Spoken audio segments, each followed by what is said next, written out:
Прилеты в районе Мелитополя. Лукашенко говорит, что Беларусь не страна, а город для россиян, а Путина отправляют на пенсию близкие соратники. В эфире «Нехта» самые важные и интересные новости к этому часу. В соседней с Беларусью Литве развернули ЗРК «Патриот» и готовятся к ударам по воздушным целям. Что известно о переброске этой системы ПВО? Смотрите, все проверено, все работает. Приходите, мы готовы. Покаянное видео «За правду» в эфире. Как российского пропагандиста заставили просить прощения перед камерой и где же на самом деле находятся войска Кадырова. За что приношу перед вами и перед подразделением Ахмат свои извинения.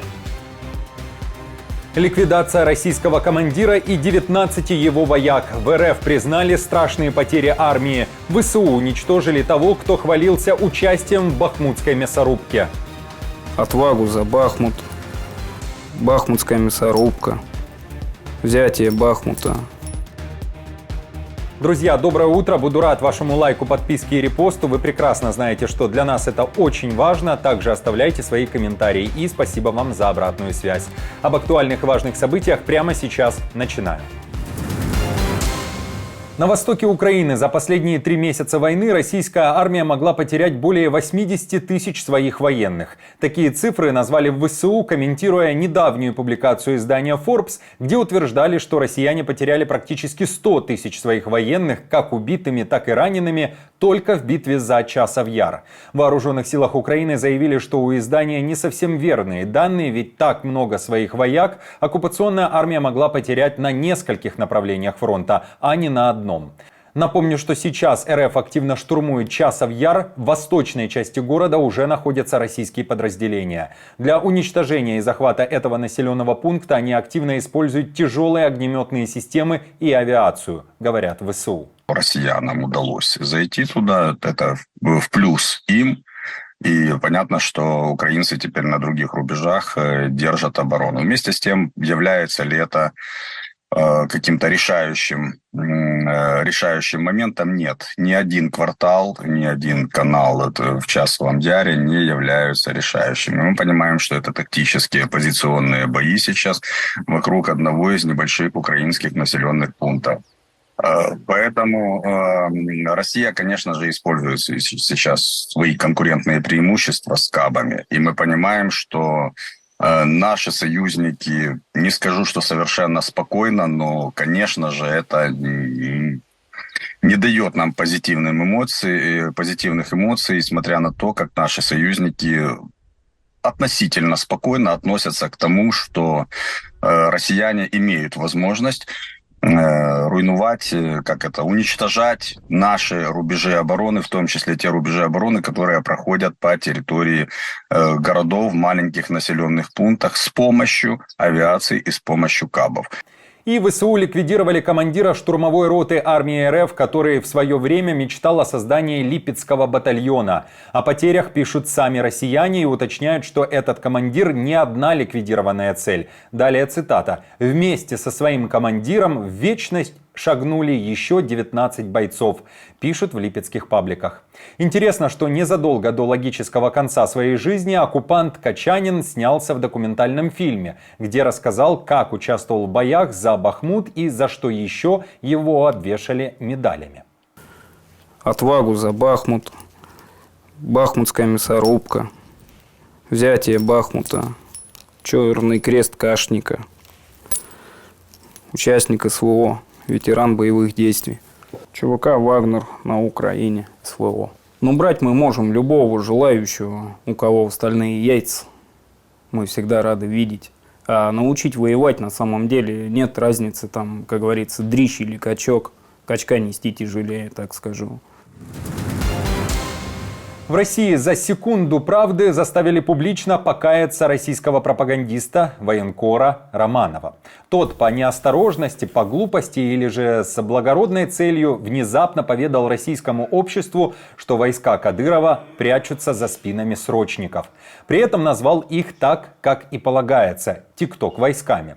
По словам Романова, подразделение «Ахмат» находится в Белгородской области, но не у самой границы, а в тылу, и прикрывают мужественных бойцов Кадырова срочники, которые и были отправлены в первые ряды. Уже спустя 48 часов после публикации этой информации Романов принес свои извинения. Как это было, давайте посмотрим. Среди прочего, в видео проговорил, что за подразделениями срочников, стоящих на нуле, стоят, дословно было сказано, тиктокеры. Не буду юлить, имелось в виду подразделение «Ахмат». Сегодня имел возможность побеседовать с командиром подразделения «Ахмат» Акти Ароновичем Лаудиновым. Также он пригласил лиц, организовывающих расстановку сил и средств на направлении, где мне было наглядно доведено, как устроено все. Я не буду вдаваться в подробности, как. Вместе с тем, из чего мне стало ясно, абсолютно ясно, что вместе, не за ними, а подразделения Ахмат стоят вместе с срочниками на нуле. За что приношу перед вами и перед подразделением «Ахмат» свои извинения. Серия взрывов прозвучала в Мелитополе в воскресенье днем. Оккупанты заявили, что удачно сбили ракеты «Хаймарс». Тем не менее, местные паблики сообщали, что после этой так называемой удачной работы ПВО произошли пожары на северных окраинах города. Интересно, но украинские телеграм-каналы сообщали, что целью удара был аэродром, и именно по аэродрому было зафиксировано как минимум 3 точных прилета. Больше информации о потерях армии РФ можно найти в нашем телеграм-канале.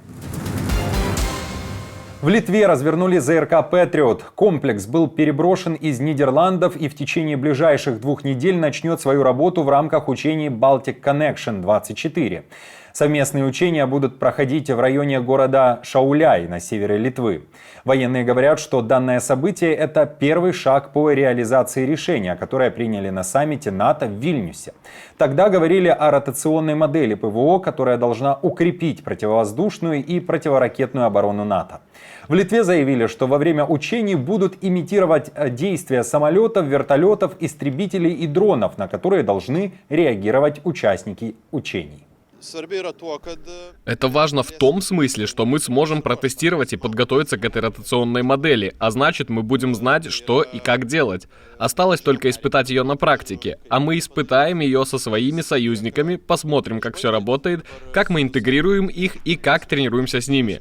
После того, как мы это опробуем, у нас будет основа, и мы пригласим уже других союзников по ротационной модели, сказав: «Смотрите, все проверено, все работает, приходите, мы готовы».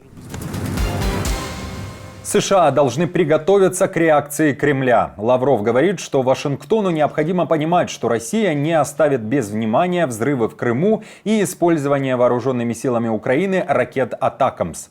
Вновь и вновь глава российского МИДа повторяет, что США почему-то виноваты в том, что российское ПВО неудачно сбило американские ракеты в Севастополе, просто над пляжем и над головами россиян. Теперь все должны ждать мощной реакции. Правда, когда это произойдет, Лавров постеснялся сказать, переложив ответственность на Путина. Для любого технически грамотного человека, который разбирается в военных делах, ясно, что без прямого участия Соединенных Штатов в цели наведений, в подготовке данных со спутников, эти ракеты никуда бы не полетели. Так что это известный факт. Они продолжают говорить, американцы, натовцы, что мы ни в коем случае не воюем с Россией. Это, в общем-то, плохая мина при плохой игре, вот так я скажу. И они это прекрасно понимают. Что касается нашей реакции, президент сказал, что мы будем реагировать, и я убежден, что в обозримом будущем вы об этом узнаете. Напомню, что в конце июня российская оккупационная армия заявила, что сбила над пляжем в Учкуевке 4 дальнобойные ракеты «Атакамс». По данным оккупационных властей Севастополя, погибли 4 человека и еще 151 человек пострадал. Это событие вызвало волну негодования среди россиян и туристов. Они были недовольны тем, что воздушная тревога не предупредила о начале работы ПВО. Кроме того, считают, что ракеты были направлены на военные объекты, и если бы их не стали сбивать, то не пострадало бы такое количество людей. Первый президент Чувашской республики Федоров решил отправить Путина на пенсию. Действующий сенатор Совета Федерации, который раньше был советником Путина, привел примеры из истории, когда императоры отказывались от власти и начинали заниматься земледелием или же растениеводством, а потом внезапно вспомнил обещание российского диктатора и намекнул, что пора уже это обещание ему исполнить. Видео с речью Федорова сейчас активно расходится в интернете. Помните, пару лет назад на встрече со студентами наш президент Владимир Путин сказал, можете проверить, когда закончу политическую деятельность, наверное, я перейду работать в аграрный сектор. Мне нравится виноделие. Помните, не помните? Так что у нас есть надежда, что Бог даст, с Божьей помощью мы как-нибудь попробуем российское вино от Владимира Путина. Поэтому все будет хорошо. Лукашенко не прочь заселить россиянами и украинцами белорусские села, которые за время правления диктатора пришли в упадок. Теперь же самопровозглашенный рекламирует эти населенные пункты как что-то особенное, к тому же акцентируя внимание на том, что белорусскую землю можно купить за бесценок. Почему эти села должны спасать россияне и украинцы, не ясно. Кроме всего, Лукашенко заявил, что Беларусь сейчас не страна, а городок. Беларусь стала тихим и спокойным, уютным городком для россиян, для украинцев, которые живут рядом и не только рядом. Еще раз хочу вам, уважаемая Беларусь, и самые близкие наши друзья с Украины и России, подумайте над моим предложением о покупке за гроши, за копейки небольших участков в неперспективных так называемых селах. Это ж прекрасные места, чудо-места. Они не должны погибнуть. Вот эти средние деревеньки, маленькие, они не должны погибнуть. А кто их восстановит, кто их сохранит? Мы с вами. И в конце нашего выпуска вновь и вновь от всей команды Нехта хочется сказать большое спасибо. По итогам уже июня наш канал Нехта Лайв вошел в топ-5 самых просматриваемых новостных каналов в русскоязычном сегменте Ютуба, оказавшись при этом на 4-м месте. 4-е место – еще одни белорусы, на этот раз Нехта Лайв. Они собрали аж 34 миллиона 800 тысяч просмотров и поднялись на строчку вверх. Это уже заявка на вхождение в топ-3. Немного осталось. Без вашей поддержки таких бы результатов не было. Спасибо, что смотрите, и не забудьте прямо сейчас подписаться. Знаю, что часть из вас еще этого не сделала. И, друзья, спасибо вам в очередной раз за поддержку. Вы наша опора. Напомню, что ваша помощь и участие помогает нам делать работу и видеться с вами каждый день. Постоянных донаторов и комментарии вы видите сейчас на экране. И мы благодарны за эту поддержку. Если же вы хотите и можете поддержать нас, то не забывайте о кнопке «Спасибо» под нашим роликом. Нажимайте на нее, отправляйте свой донат или же становитесь постоянным спонсором канала.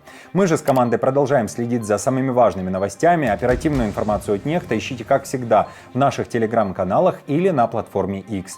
Спасибо вам за доверие и то, что остаетесь с нами. До новых встреч и хороших вам новостей.